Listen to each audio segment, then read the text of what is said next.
Caroline, you should tell them about the newest thing that Bloody Happy Hour is doing. A Patreon. It's a Patreon. What is that? That means you're basically like a VIP member, and there's 2 different levels that you can, subscribe to, and you get some perks.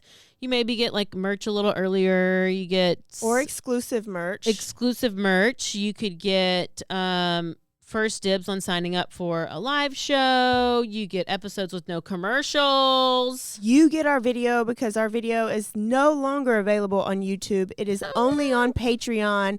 And the most important to me is you get videos of our live shows. So if you are far away and you couldn't make our last live show, it will be on the website. We're going to record this future live show. It's going to be on Patreon, but also bonus episodes each month. You guys tell us all the time you want more episodes. This is a way for you to get more episodes. So you're going to get our basic Tuesday, Thursdays that we always put out, right? But if you're on a Patreon, you're VIP, you're going to get more. I can't wait to talk about in detail some more stories because I always have a lot of details I want to go to. I can law-splain. I might read a book. They just unsubscribed. This is also going to be the exclusive place that Dirty Chat is going to go to. So if that is breaking some of your hearts, just go ahead and subscribe now. In order to hear the full content, it's going to be Patreon. Where do they go again? Patreon.com/BloodyHappyHour. Don't forget to stay aware, stay alive, and always be DTF.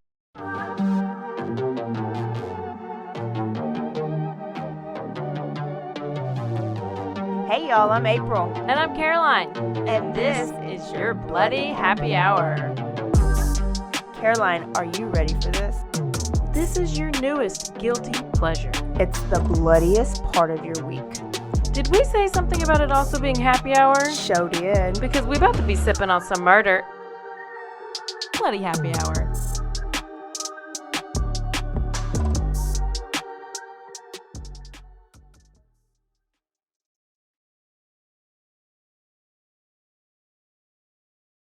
Hey y'all, this is April. Oh. This is Caroline. I'm eating Cheetos. Oh, this is not ASMR. She did not finish her Cheetos. That was my fault. Just please don't swallow in the mic. I hate the swallow sound in the mic. Oh, gosh. I'm not allowed to swallow. I don't swallow often. Well, maybe another reason you're not married. Probably why I'm single. Okay. How many listeners did we just lose? Three? How many bad reviews are you going to send now? 4 more. We don't care. Just okay. Kidding. We love you. Okay. We do care. We care a lot. Mm-hmm. That's a movie. Caroline, we care so much that we have to go to BetterHelp to get some help. Yeah. I mean, you know what? We're better if we get help. It's an easy website. It's easy. It's convenient. It's counseling. And I'm sorry, everybody screwed up a little bit in their own little way. And you might as well if you're alive right now during this day and time, you need counseling. You're screwed up. So get some counseling. Go to, what is the website? It's BetterHelp. That's betterhelp.com/bloody. You'll get assigned to a therapist. If you maybe don't really vibe with your therapist, you can always switch it, and it's all online, and you can just go in and switch your therapist. And you go to, once again, betterhelp.com/bloody. You get 10% off, and you live your best life. Yeah. You're welcome. Here we go. And then you go home and you medicate it with other things. Yes, absolutely. But at least talk it out. Okay, so we're going to go to Canadian Texas. Ever heard of it? Never. I also never heard of Samoa. There's like a state called Samoa, Argentina, like Samoa, whatever. Anyways, I've never heard of Canadian Texas. Can you tell me where it is? It is in the Panhandle. Oh, is it where the fires are? Sure. Okay. I don't know. You're not a geographist? I am not. So I found a new show. Shout out to Keith. he told me about a show on Max called Murder Under Friday Night Lights. And they're just short little 45-minute, 30-minute, 45-minute stories, documentaries on murders that revolve around high school football. High school football. So like I watched one, it was cheerleaders. I might cover that one later on. Another one, a teacher went missing. Mm-hmm. I think they all have to do with the football player. So either a football player is killed or a football player is murdered. Texas high school football player. Or the football player is the murderer. Killed or the murderer, yes. Oh, yes. And or actually there was a with local teacher. Well, and it probably will. I've only watched a couple episodes. So it's called Murder Under Friday Night Lights. Uh-huh. So we have a local case that revolved around some Texas high school football state champions in Mart, Texas. Oh, wow. And the guy who did the killing was just sentenced just a couple months ago that I'm going to have to cover. It's just such a sad story. I was just watching it and I couldn't watch it without crying. So I'm going to have to do it and numb myself, I guess, so I can tell the story well. Yeah, it's crazy. No, I don't think you're capable of tears. Sometimes they come out. It takes a while. Oh, there's a new show called The Regime. I'm just trying to see. It's on Max. Yeah. I was trying to see how many episodes are out, but go ahead and tell them. There's a couple seasons. Okay, so this story is titled "Where's Tom Brown?" Okay, and it happened in Canadian Texas.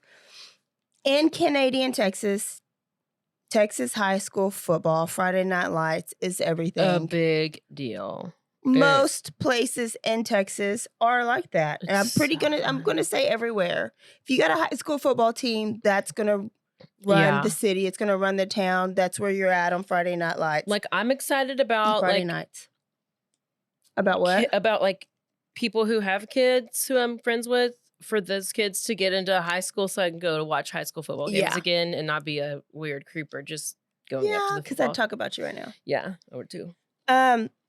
So this place is in the Panhandle, and there's not a lot to do in this town. So like a lot of high schoolers, like we did in high school, you go backroading, maybe in the evenings, on the weekends. Yes. So these teenagers do a lot of backroadings there. Yeah. Let's meet a boy named Thomas Brown, but we're going to call him Tom. And now a word from our sponsors.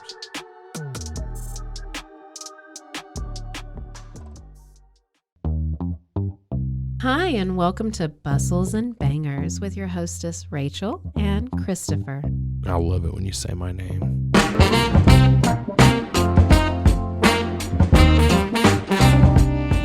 And you didn't say hi. I didn't. You just kept going. I'm going to introduce the book. I'm not reading it. It's because I don't like reading. Girls like cowboy butts, and those jeans don't hide anything.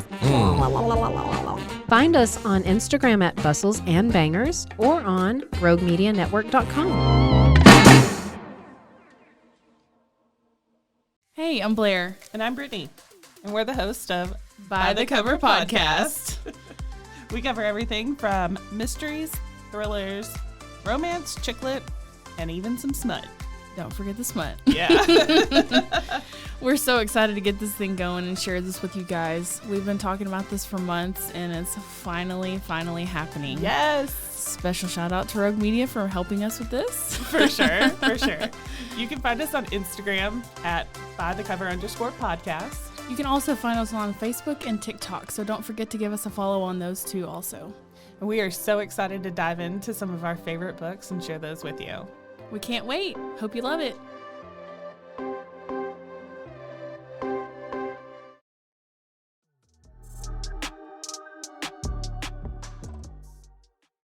I see it. And we are going, this is 2016. Oh, yeah. Okay, there's 3 seasons. I can't wait. Okay. Now, Tom was senior class president, and he was a lineman on the football team. He was about little over 6'3", and a little over 200 pounds. Mm-hmm. Canadian had already won multiple state championships, and Tom was on the team 2 of those years where he won 2 state championships.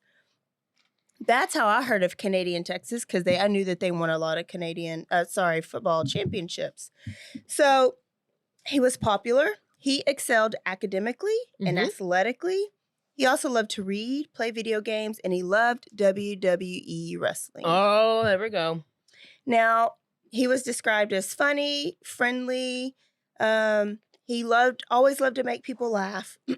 He lived with his mother, Penny, his stepfather, Chris, and his older brother, Tucker, was an Oklahoma State student. And so he would be at home during the holidays, right, when he was off.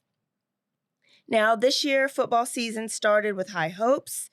They were going to win another state championship, and they had already won 2 within his high school year. So they were thinking, let's win another one this year. So football season has started now, and it's actually the day before Thanksgiving. So Thanksgiving Eve. And, if you go and hear any high school football coach, their goals at the beginning of the year, one of the goals is we're going to practice on Thanksgiving. We're going to practice on Thanksgiving. So if you're practicing on Thanksgiving, that means you've made your district's playoff or deeper into the playoffs, and you're headed towards the ultimate state championship, right? Yeah. So it was the pre-Thanksgiving Eve. There was practice going on. And Tom was going to hang out with his friend Christian that was home from college. She went to Oklahoma State. And another friend named Caleb King. So Christian Webb and Caleb King. They were all good friends, and they were meeting up because everybody was in town, and they were going to back road just like any other night, right? And then he agreed to be home early to watch a movie with his brother Tucker.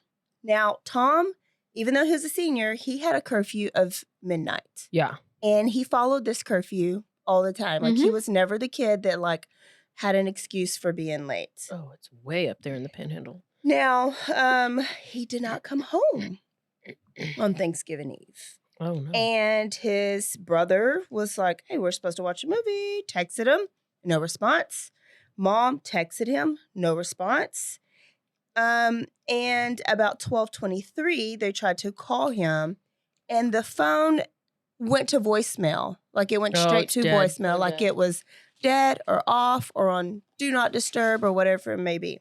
Penny was worried, couldn't get a hold of him. So she called the parents of Caleb and Christian to see if they've talked to their kids, right? So Christian's mom was like, he's in bed. He got here just a little after 11, before 11:30, and they decided to drop each other off. So what had happened is they had all met at the middle school. Tom got in the truck with Christian and Caleb. They backroaded. When they were over with, when it was done, they went back to the middle school and took Tom back to his car. Okay? He was driving the family's red Durango. Now, Christian was kind of shocked that Tom hadn't been home, and it had been an hour. He should have been home an hour ago. So he was like, well, maybe Tom met up with somebody else, or maybe he had a flat tire. So Christian decided she was going to go and look for Tom.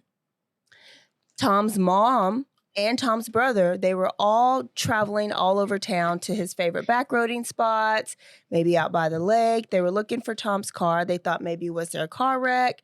Did he have a flat? Did he need help? So they were going to look for him. They could not find Tom anywhere in town, and they couldn't find where his car was. So they were a little scared. So the next morning, when he didn't come back, they called the police. And the sheriff's name is Nathan Lewis. Now, even Nathan Lewis wasn't immediately too alarmed. He said he's a teenager, he's a senior. Maybe he lost track of time. Maybe he found a loved one. He'll probably be home soon. Well, Christian, friend that he was back on road with, the girl, her dad is a pilot, helicopter pilot. So she was like, Daddy, get in this helicopter and let's go look for my friend's car. So DTF, Daddy and Christian got in the helicopter and they searched everywhere. And so they're able to see what you can't see, like when you're on the ground. Mm-hmm. And they looked and they looked, and at somewhere where Christian would never go, at the end of a long dirt road near a sewage facility, they saw the red vehicle. And they landed, and Christian was distraught because she was like, what would he be doing out here? And she thought maybe was he depressed? Like, what is he doing out here? There's no reason for him to be out here. They got to the car was empty. So then they called the police, okay? Now, in the car, there was no Tom. There were no footprints leading to the car. Tom's belongings, including his keys, his wallet, his phone, and his backpack, were all missing. So the car was empty. But there was a little blood on the driver's seat. Driver's side door. Just a little bit. Not enough to like raise any red flags, according to the sheriff. Just enough to think like maybe did he cut himself and he had like just blood on his hands that might have smeared on the door. But there was also a 25 caliber bullet casing on the floorboard of his car. Oh, that's not good. It's not good. So that to me would raise maybe a red flag. Yeah. So they get some canines and they search that area. And the scent trail led up to the Canadian River, which is right just maybe a mile from where the car was parked. Just Canadian River. The drug dogs followed the scent all the way to the brush up to the water and then lost the scent. So sheriff immediately called off the search, and mom, which her name is Penny Meek, was like, why did you call off the search? Yeah, like what's happening? Did you find him? And the sheriff was like, well, we assumed he just committed suicide. Okay. And fell into the river. So, there's a bullet and they were casing, like, he was like, sir? didn't your dad commit suicide? Well, Penny's dad committed suicide when Penny was in junior high. He taught at the high school when Sheriff Nathan Lewis was a student. Oh so he remembered, in small towns when little things like that, it's a big thing. Yes. So maybe he thought it was contagious. Maybe he thought suicide runs in the family. Maybe it's hereditary. Just like, well, I just assumed he committed suicide. And she looked at him and she was not okay with that. Because even if you thought he did, wouldn't you want to find the body? So this infuriated Penny. She did not believe that Tom would commit suicide. There was no subtle signs or like outward signs that you typically look at. But let's talk about kind of like maybe what Tom was going through up until this point. Now, what we'd find out is that Tom had quit football the month earlier, okay? But because he got his position taken by another underclassman, his coach said, I can depend on so-and-so. He is now starting. That didn't rub Tom the right way. So he just decided to quit. Okay. Cool. And he was sad about that for like, a week and a half or two. But he just threw himself into his other extracurricular activities. Like he knew he wasn't going to go play big anywhere. Yeah. He had won 2 state championships. So he just threw himself like in his theater and his class presidency and his video games and other things. Yeah. It just, to his mom, it wasn't that big of a deal. But also, 10 days before he went missing, him and his girlfriend broke up.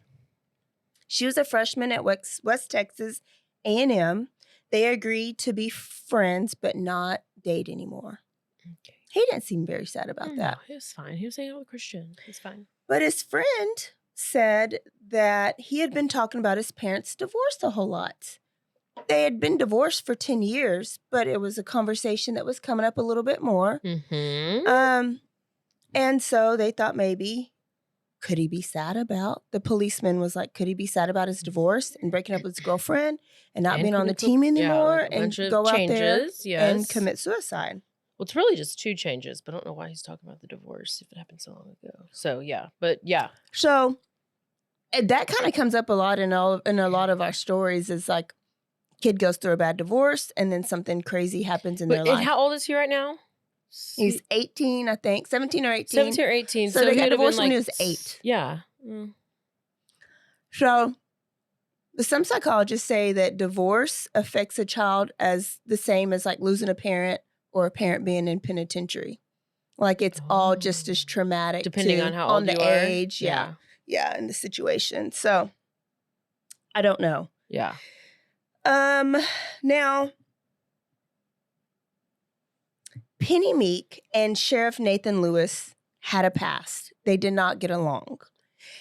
And when I was watching this episode, Penny Meek said, so this is Tom's mom, said that Nathan Lewis, the sheriff, roughed up Tom about 2 years before and accused Tom and a friend of about to rob like a pizza store or whatever. Oh, they're hungry? Yeah. And which they weren't. And they had no reason to think that. So he kind of roughed him up, threw him up against the car, overly questioned him. This pissed Penny off. Penny filed a complaint, made a big deal about it in the community. And so this was really the last person she wanted handling her son's case because she felt like there was bad blood against them, with them. Now, Nathan, I feel like right now is now trying to maybe do some things like to look for Tom. So they start a search party, okay? And they get sonar done in the lake. So, I mean, there's a lake that's around and there's the river. So they do sonar. They don't send divers, but they just do the sonar. A heat detector kind of, They ruled out that he was in any of the body of waters around there, okay? So they determined he's not in the Canadian River. And they looked within 50 miles, they said, radius of where his car was, and they found no body, no indication that he was hurt, not a weapon, not anything. They knew he wasn't in the water. So this was about 3 weeks after he went missing. He made a police conference and said that Tom wanted to leave, that he probably hitchhiked, parked his car there. Speculation. Okay. Probably hitchhiked. I started a new life and wanted to disappear on his own. Okay, because it's that easy. I mean, do you just hitchhike and just go start a new life? I have no clue how you would even do that because I probably would do it. This was the priceless pieces case. Yes. They did. Yeah. They said the same thing, but because his wallet and everything was gone too. But then his credit card had not been used since that night. He had got gas that night. Filled up his car tank.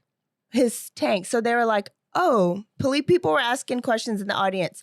So you're saying he filled up the gas in his car, but then parked it and then left another way.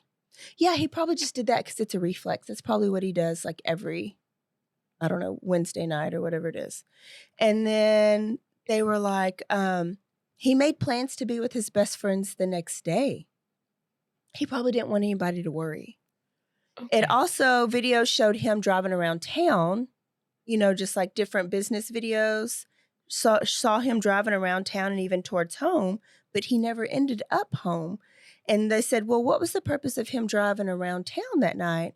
And he was like, well, he was probably second guessing like his thought. Like he would probably drive home, change his mind, but then turn back around because he really didn't want to go home. So he had an answer for everything. And this was only 3 weeks after he went missing. So mom was like, he's not going to help me find my son. I'm going to hire a private investigator that specialized in finding missing people. So this guy's name's Philip Klein. And he comes in and he gets as much information as he can from the police, but Sheriff Lewis is not very forthcoming with information. Mom also thought it was crazy. Damn it. Oh, you're bleeding. Mom also thought it was crazy that Sheriff Lewis dropped off the family car the day after it was found.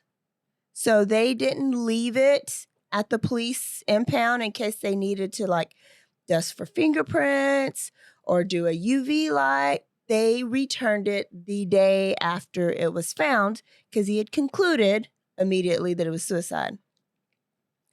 And then he concluded that he ran away. So the mom was like, are you sure you don't want the car? Are you sure you're not going to need it? Like if other investigation comes up. Dust for some prints, Are you sure you don't need it to dust for prints? And he was like, no, we're good.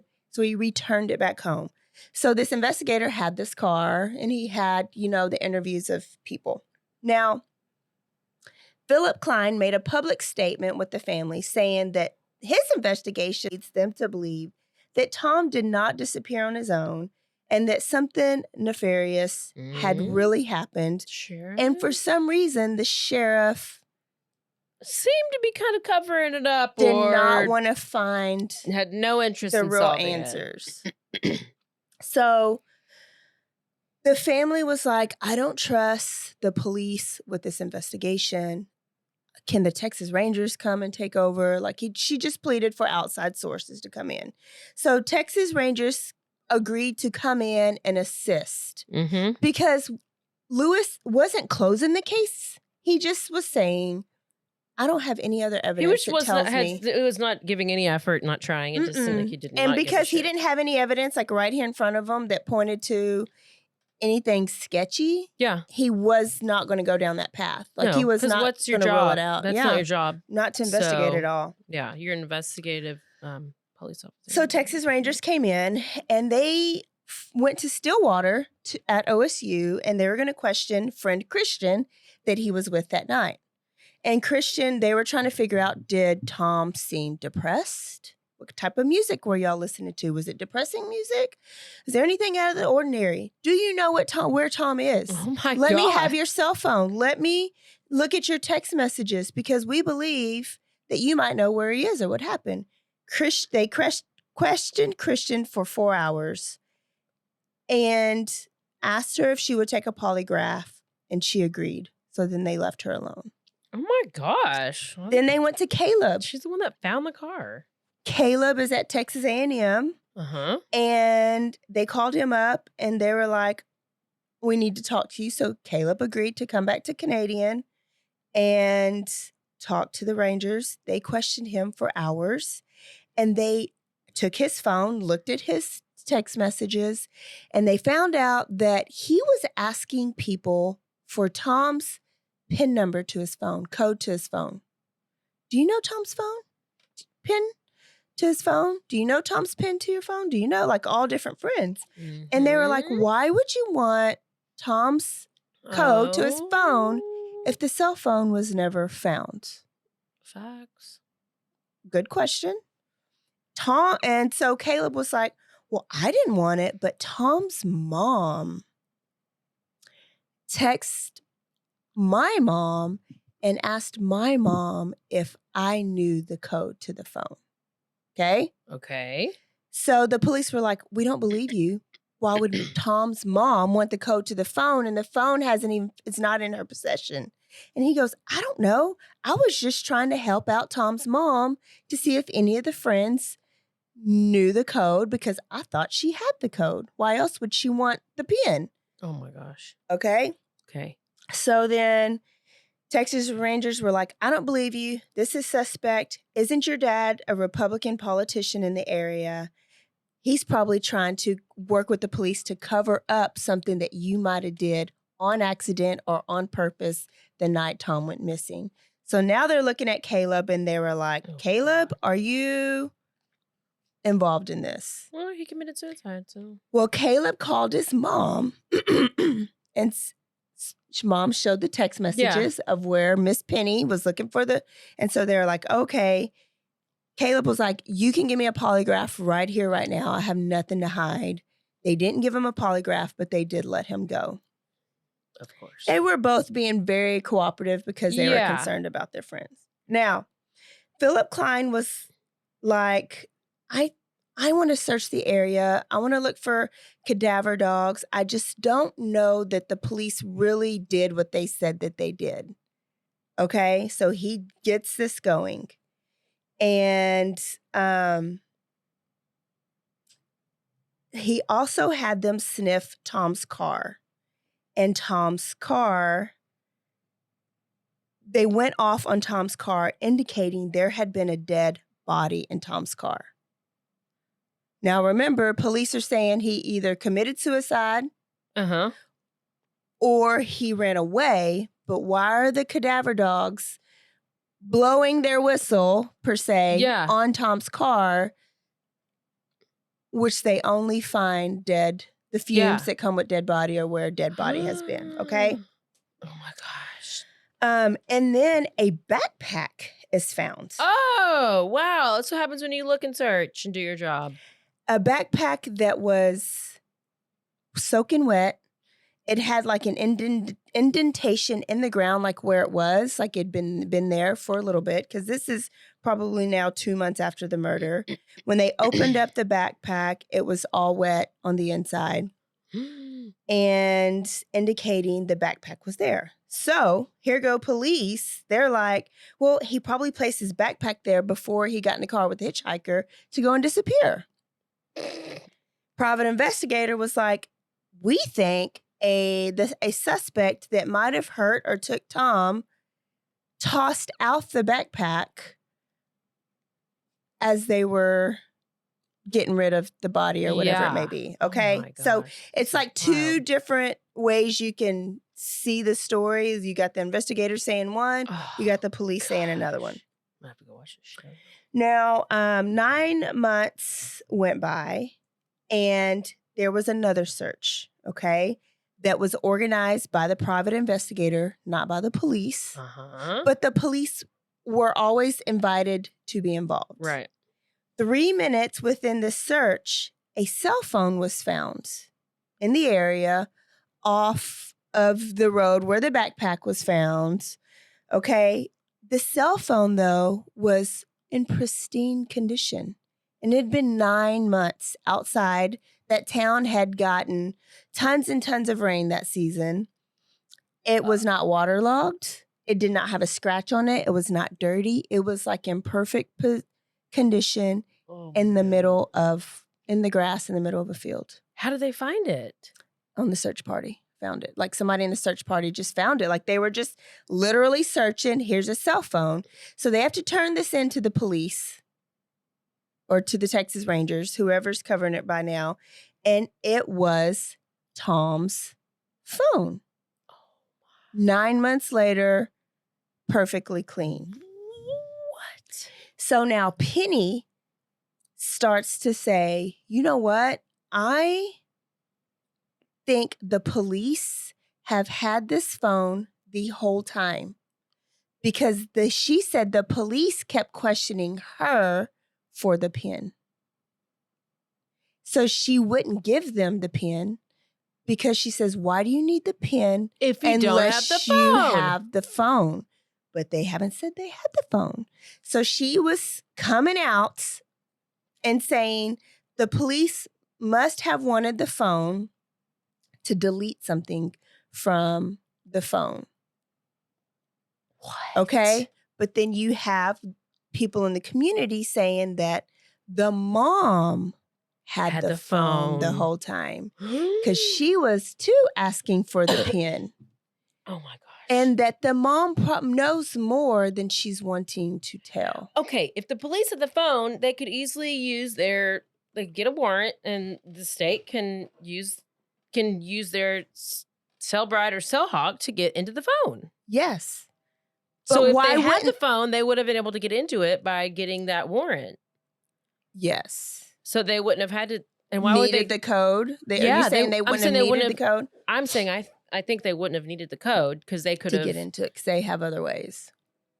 So what she's saying is that they didn't want. She's saying Lewis had the phone, not the police. And Sheriff had Lewis it himself personally and didn't want to tell the other police He's because probably there's one of something these, incriminating he's one on of these there. corrupt police guy that is That's like what Mom thinks. all this doing pedophile and trafficking stuff and all this weird shit. There's I mean, also there's a rumors map in on the wall. community that Minor he has like attractive this person. sex, that he has these sex rings, Yep. and that It's all about sex Tom rings. was part of the sex ring. Like there was just The rumors scandal going on. of it all.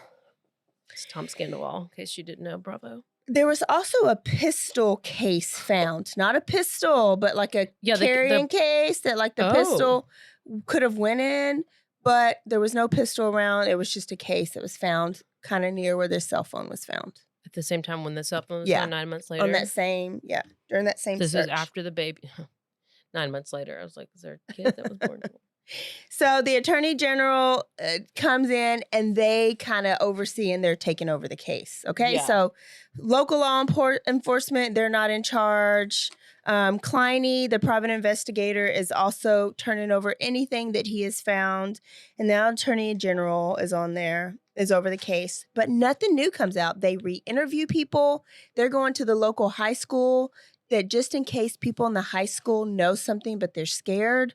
Oh, yeah. They're doing like an anonymous line and nothing really new or pertinent comes out. And in nothing pertinent. Important. Yeah, pertinent, important comes out. Yeah. In 2020, 3 years later, about a mile from where the backpack was discovered, there was a body. Are you kidding me? Not a body, a femur and some bones. A hunter, there's not even a search going on, a hunter who goes out and looks for deer head carcasses and collects them. I have found a femur. I'm all about femurs because I have long femurs. So it's the biggest bone in your body. And some other small bones. Did he think it was probably like animal or he didn't know? Well, I mean, I have no idea. A femur, I guess if you're a hunter, you would recognize if it's animal or not. Like, and a femur, you can tell that it's a femur. I don't know. I mean, and there's no animal that's going to have a bone like that. It's a stick over here. It's a big stick. It's really thick and it looks bony. Yeah. Yeah. Well, canceled. He knew and he called the police. And the bones were sent in and it was Tom. So what? Oh my gosh. But do we get a resolution? 3 years later. Do we get a resolution? Please tell me. Yes. Okay. It's going to be your own resolution. Oh no, I'm pissed. I did this to piss you off. Don't make me pissed. So they tried their best to try to figure out, but they didn't have all the bones to the body. So there was the autopsy. I mean, they couldn't get any information. Manner of death, cause of death, how he died, all inconclusive. Because you only have a couple of bones to go off of. All we have is theories. And it's just bone. Like there's no flesh at all. It's no just flesh. It's 3 years later. Okay, go ahead. And it's in a field with wild animals. So bones are, animals probably scattered the body and the bones about because it's just outside in the elements. I mean, it could make that like years. If you, I don't know. Okay, yeah, I know. Yeah. Mm-hmm. Now, there are these theories, and in Canada, what's the place called? Canadian. I have a friend from Canada, and I'll call her Canadia, and so I probably said Canadia, but that's really my friend. It's not this place. Don't you know? So, okay, so here's theory number one. A lot of people believe that Tom's mom knew that he committed suicide, but could not deal with that embarrassment and that story again, like could not deal with the truth and did not want it all around the town, and that her and her husband and the brother moved Tom's body. I'm not having that story. There is a Canadian And river, by the way. It's really Okay. long. It seems to be on the map really long. And that to make it look like something suspect had happened so that it could be ruled a murder and not an actual suicide, because she just could not Okay, fathom that. I'm gonna need a motive before you do that. Somebody else, the motive was to the sheriff, because even the police come at her with this theory. And the motive is your dad killed himself at that lake, or in that area when you were in 7th grade and you had to live through that. And now for your son to do it again, you wouldn't be able to live through that. So you would rather dispose of him and make it look like a murder. Okay, that's very. The other one is that insumptive. the sheriff had something to do with it. That him and Tom somehow did not get along, and that Tom actually found out about a lot of the secrets that the sheriff have, including some type of sex ring. And that sheriff had to get rid of him. Oh my gosh. Because the sheriff would not, even when the Texas Rangers took over, there's a lot of evidence of that happened that night that the sheriff refused to give over. He just acted like it was misplaced. Okay. And the other theory is that the students, including one of the friends that was with him that night, actually did something and went home and acted like they had ended the night early, but had actually done something to him that night. But no motive of why they would do anything like that. Okay. What? And soon after the body was found, the cop, Lewis, resigned because after he was investigated, they found that he was lying on paperwork and other documentation, but unrelated to the case. So he just was a little sketchy. Oh, sounds like it. So he resigned. But as of right now, there's no idea of what happened to Tom. Like there's I'm done with this. I hate this. Skip Hollandsworth, you know that name? True crime writer. Yeah. He did a 7-part series in Texas Monthly, and I did not read it for this. I watched the story and I listened to a podcast. And then there is Tom Brown's Body podcast. Body podcast. Yeah, Tom's Brown Body podcast. Oh my that he gosh. also did. I did hear that like forever ago. It's literally called Tom Brown's Body. Yeah. I haven't even listened to all that. I am going to listen to all of that because there's so much in a small It was so viral. I remember, but I don't know if I finished it or I probably got pissed and didn't finish it because it was unsolved. And then I was like, this is stupid because I get pissed about that. Now, Tom's mom did file like a bunch of like defamation of character lawsuits against like the sheriff's department. There's this Canadian recorder, like journal, newspaper in the area. And so that person who writes and that, because they all wrote a lot of horrible things about the family. If a new rumor would come up, then they would talk about it. Chris Samples, that has a radio show there, he would report every rumor that would come up as they were coming up. And a lot of it made the family look bad. They were even saying that she is faking her guilt, like her sympathy, that she actually knows what happened, but doesn't want to admit that her son took his life. So she tried to sue all of them, and I think a bunch of the cases got thrown out. I just looked it up, and this article was published February 17th. Oh, it's 2024 now. Last year, yeah. This because she sued them all in 2023. Yeah, I was like, wait, this just happened, but no, in the wrong year. Yeah, 2023, but a lot of them got dismissed. So So if he did commit suicide out there, are they saying that they think she knew that he did that and he found his body and then disposed of it? Yes. Okay. Because that would explain a dead body being in the car for a little bit, but then the body being found way over there. Okay, so I wonder how she would have how would she have known where he was? Just that they would have just found him. And that and I it guess was they near the area where her dad, like there's this lake over there too, so it's near their main lake there, and that's where her dad also did it.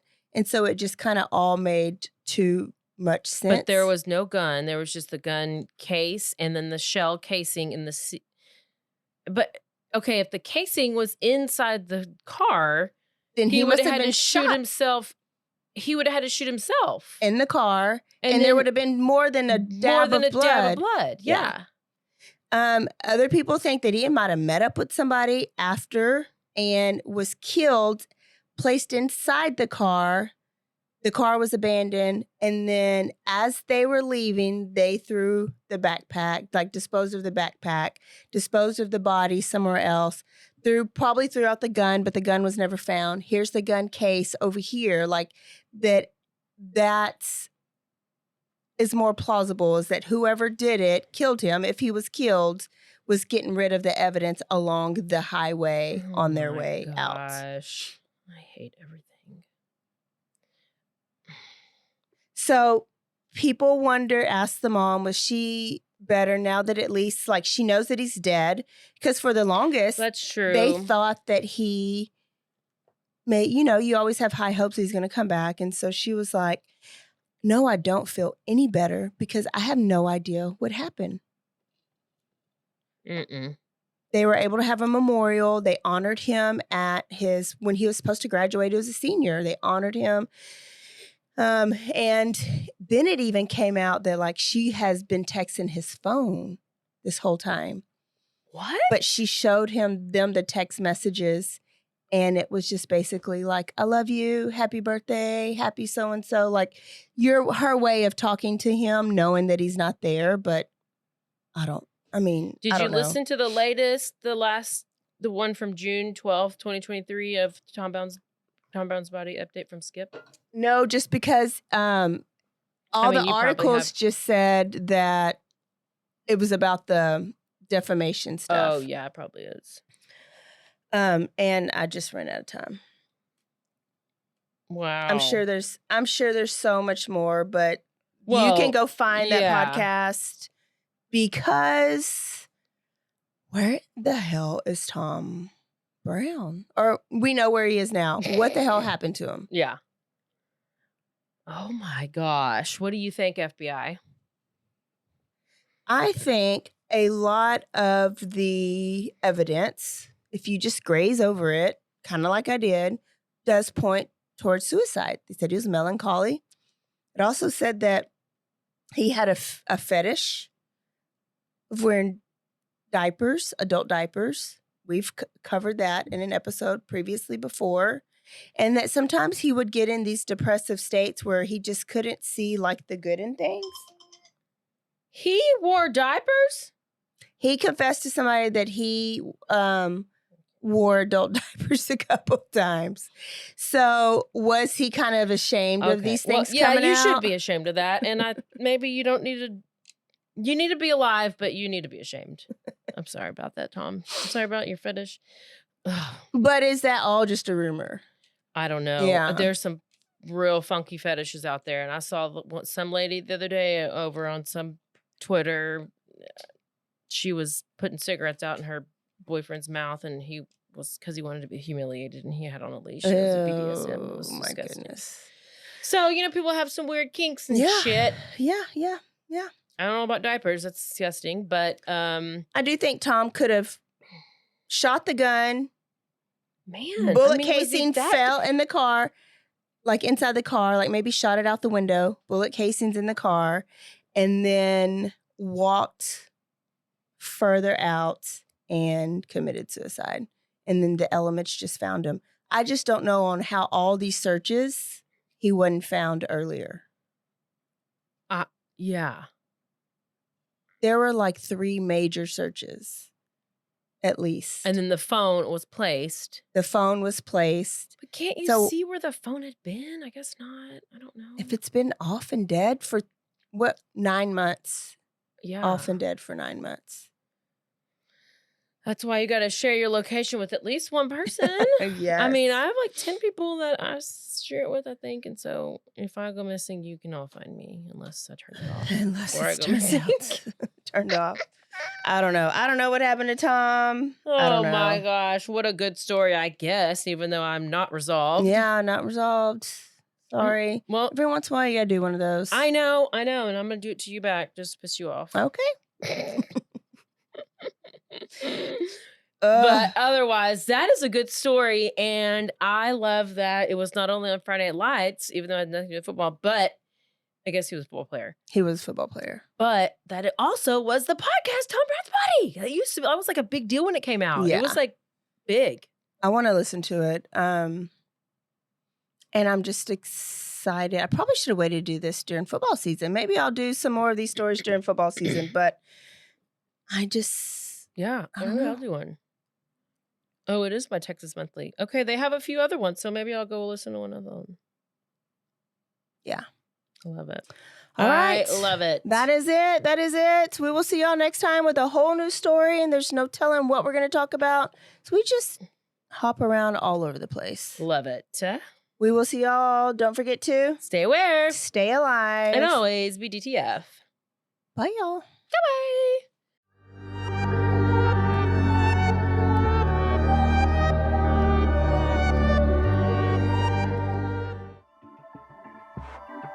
This has been a Rogue Media Network